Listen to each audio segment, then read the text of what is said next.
il y a deux chapitres, un qui s'appelle Erreur 404 et l'autre qui parle d'un de tes rêves, le moment où tu apprends que tu vas participer à une émission qui s'appelle Rose Carpet, que tu vas être chroniqueuse sur cette émission et tu vas partager l'affiche. Elle s'appelle Marie. Elle explosait, ouais. Voilà, c'est Enjoy Phoenix, oui, c'est le moment où vraiment où elle était en train d'émerger. Complètement. Voilà, tu partages l'affiche avec elle. Mais ça ne se passe pas comme prévu, c'est-à-dire que ce que tu penses être l'opportunité de ta vie semble se transformer en cauchemar. Ça me fait même des frissons, tu vois, d'en reparler encore. Ouais, c'est... en gros, pour moi, c'était l'opportunité de ma vie parce que j'avais... En fait, avant que Rose Carpet se crée, j'avais passé des castings pour un site qui s'appelait Minute Facile. En fait, on voulait que je sois donc égérie de cette émission et que je la présente. Et au final, ils ont eu une autre idée, c'était de faire un concept, donc Rose Carpet, où j'avais un petit peu le rôle de la grande sœur. Et ils avaient donc contacté Marie pour qu'elle puisse me rejoindre et que soit créée donc cette entité Rose Carpet. Et ça a été super compliqué parce que pour moi, c'était... Enfin, t'imagines, j'ai toujours rêvé de faire de la télé. Donc là, je faisais pas de la télé, je faisais Internet. Mais moi, l'Internet, c'est mon bébé, tu vois. Donc c'était génial. Et j'avais une équipe technique. Donc j'avais la directrice artistique. Il y avait des réunions qu'on faisait pour préparer les vidéos. J'avais donc mon binôme, c'était Marie, que je connaissais, qui était toute mignonne. Elle apportait de la fraîcheur sur YouTube parce que moi, j'étais très professionnelle dans une vidéo. C'est limite si je ne vous voyais pas mes abonnés. Alors que Marie, tu vois, elle était plus dans la confidence. Donc au début, c'était le pied. Et malheureusement, au fur et à mesure, tu sais, les masques tombent parce que quand tu vois une vidéo de 5 minutes et que tu connais vraiment ensuite la personne, tu te rends compte malheureusement des aléas, quoi. On en avait parlé dans une précédente interview. Tu avais dit beaucoup de choses déjà. Oui, mais par contre, j'en ai appris d'autres dans le livre. Pourquoi est-ce que tu parlais d'une ambiance pesante et irrespirable et pourquoi tu expliques que Marie aurait eu peur de toi? C'est ça que j'ai du mal à comprendre. Alors aujourd'hui, je vais te répondre en te disant que moi-même aujourd'hui, j'ai pas vraiment les réponses puisque c'est quelque chose qui a fait que j'ai voulu appeler Marie, enfin au moins qu'elle me décroche et qu'on puisse s'expliquer. C'est que Marie aurait dit qu'elle avait peur que je la frappe. Voilà. Et c'est quelque chose qui m'a énormément choquée parce que moi, je suis contre la violence. Je suis vraiment quelqu'un qui est pour le dialogue parce que je pense que le meilleur moyen en fait de d'apaiser les choses, c'est la discussion. Après, si tu parles face à quelqu'un qui ne comprend rien, en fait, tu pars. Mais tu n'as pas besoin de taper quelqu'un, parce que taper quelqu'un, c'est la solution des faibles. Et par contre, je ne suis pas quelqu'un de faible. Parce que ce qu'on apprend dans le livre, c'est qu'à un moment, vous échangez un coup de fil toutes les deux, et elle semble te dire, selon tes explications, qu'elle ne souhaite pas continuer, qu'elle aimerait que vous partiez, c'est ça? Et c'est exactement ça. En gros, ce qui s'est passé, c'est qu'on avait un sublime partenariat, j'étais trop fière. Et puis un matin, voilà, j'ai reçu un message de Marie qui m'a dit « Écoute, je ne vais pas venir au tournage, c'est trop compliqué, etc. etc. » Et donc, forcément, je reçois un message donc, de la directrice de Rose Carpet qui me dit « Bon, écoute, Amy, Marie ne viendra pas parce que finalement, elle a peur que tu la frappes. » Donc je ne comprends pas, puisque moi la veille on s'envoyait des cœurs avec Marie, donc obligée de faire une réunion. Malheureusement Marie n'a pas voulu venir à cette réunion pour expliquer le pourquoi du comment. Moi je me suis sentie un petit peu bloquée, Marie m'a dit après écoute, moi je vais pas venir, c'est que des histoires et tout, je vais arrêter. Donc moi je me suis sentie un petit peu piégée parce qu'à l'époque, je me suis dit je peux pas lâcher ma copine parce que je suis quelqu'un qui ne lâche jamais, même professionnellement je vais pas lâcher un ami, tu vois, c'est pas possible pour moi, la trahison, ça me rebute, vraiment. Et donc, j'ai dit, non, je veux plus le faire. Et c'est là, en fait, que j'ai appris qu'en effet, apparemment, parce que je ne sais pas si c'est vrai ou pas, j'ai pas eu de cette discussion avec Marie, elle aurait voulu placer ses amis. Donc après, ça, c'est une supposition. Mais on a très bien vu après que sur Rose Carpet, quand je suis donc partie, il y a eu Perfect Honesty, je crois que c'est Marine, son prénom, et plein d'autres nanas. Donc, je pense qu'on me disait vrai, ouais.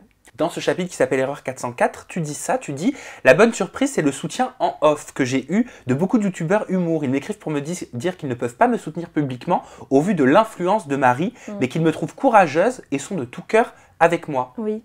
En fait, voilà, ça m'a vraiment étonnée et j'ai été extrêmement touchée parce que c'était difficile pour moi de subir vraiment toutes ces menaces de mort. Jusqu'à vraiment à mon domicile.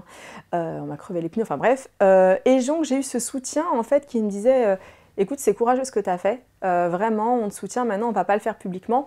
Je pense qu'au final, c'était plus sage parce que l'idée, c'est vrai que sur Internet, on n'est pas là pour la haine et tout, à la base. Et c'est pour ça, d'ailleurs, que j'ai regretté d'en parler. J'aurais dû garder ça pour moi. Même si c'était lourd pour moi, j'aurais dû me taire.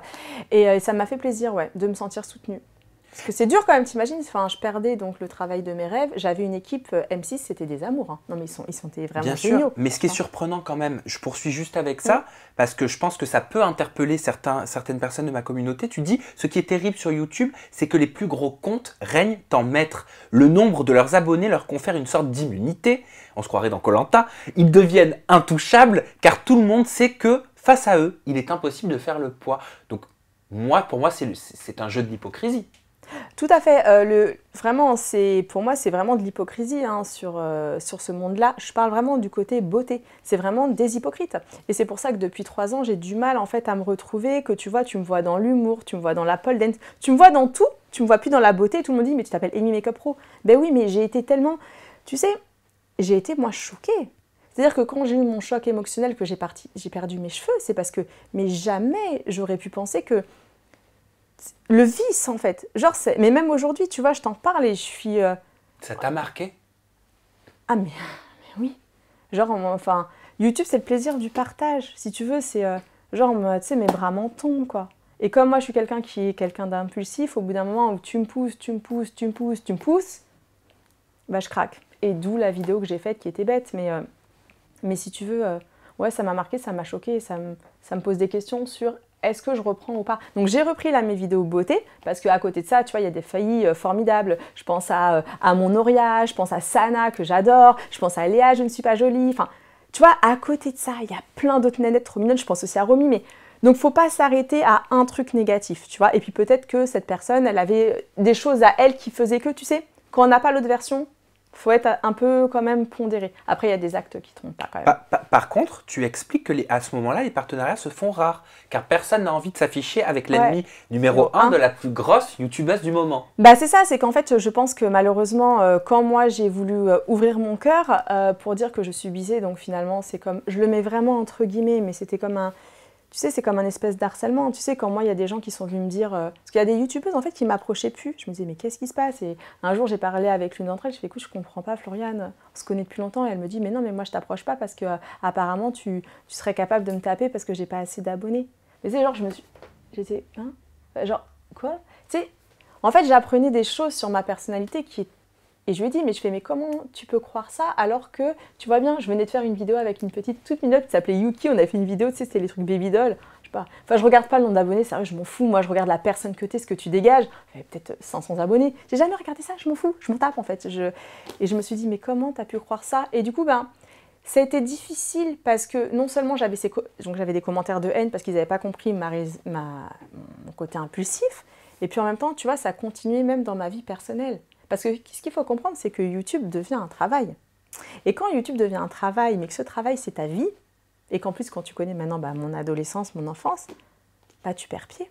Et tu dis, mais je suis qui en fait? Qui suis-je? Parce que c'est ton cerveau qui... Tu sais, moi, je me remets en question, je peux avoir tort aussi, tu vois, et c'est pour ça que j'en reviens à la discussion. J'aurais aimé discuter pour comprendre. Parce que je pense que c'est quand tu discutes avec la personne que les choses, tu vois, sont plates, elles sont mises à plat, et là, t'avances, quoi. Dernière question sur le sujet. Est-ce que tu as eu des nouvelles, peut-être de Marie, depuis l'interview? Tes premières déclarations, c'était il y a 2 ans, je crois? Ouais, il me semble que c'était il y a 2 ans. Non, j'ai pas eu de nouvelles.